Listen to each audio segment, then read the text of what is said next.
While I may be the first woman in this office, I will not be the last.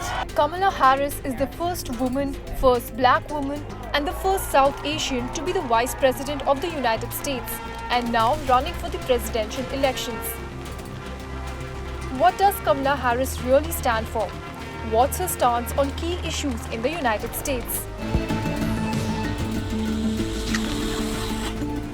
Across our nation, we have been witnessing a full-on assault against hard-fought, hard-won freedoms and rights. The freedom to vote, the freedom to be safe from gun violence, and the freedom of a woman to make decisions about her own body and not have her government telling her what to do. Kamala Harris has been a strong advocate for progressive economic policies, from paid family leave to affordable housing. Harris is all for raising the minimum wage to $15 an hour and giving tax breaks to low and middle income families. As Vice President, she was a key proponent of Bidenomics and helped amplify their government's achievements. In 2020, Harris was for closing down detention centers.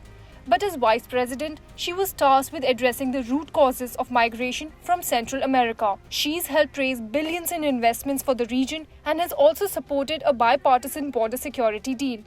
This deal included hundreds of millions of dollars for border wall construction. Last year, Joe and I brought together Democrats and conservative Republicans to write the strongest border bill in decades. The Border Patrol endorsed it. But Donald Trump believes a border deal would hurt his campaign. So he ordered his allies in Congress to kill the deal. Well, I refuse to play politics with our security, and here is my pledge to you.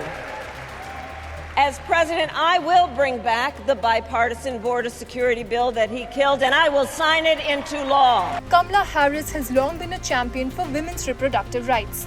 She played a major role in making abortion rights a central issue in the 2024 election. Harris has been a pretty vocal advocate for personal freedom in the face of increasing abortion bans. Ours is a fight for the future, and it is a fight for freedom. Like the freedom of a woman to make decisions about her own body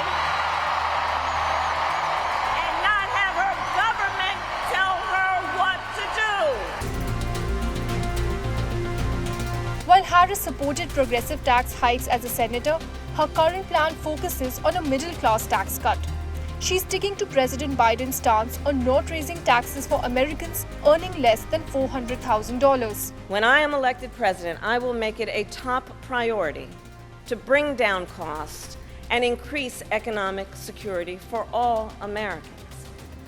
As president, I will take on the high costs that matter most to most Americans, like the cost of food. Kamala Harris proposed a $50,000 tax incentive for new small businesses, outlining her economic vision ahead of the upcoming debate with Donald Trump. Harris had been called out for being tough on crime when she was California's Attorney General, but she has evolved. When you know what you stand for, you know what to fight for.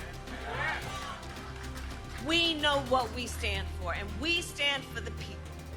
And we stand for the dignity of work. And we stand for freedom. We stand for justice. We stand for equality. And so we will fight for all of it. In the Senate, she went all in on the police reform, introducing Justice in Policing Act to fight against police brutality and racial bias. She also aimed at ending cash bail, decriminalizing marijuana, and rethinking how to handle sentencing. As California's Attorney General, Harris successfully defended the state's gun laws in court. Now, as Vice President, she oversees the White House Office of Gun Violence Prevention. An assault weapon is designed to kill a lot of human beings quickly.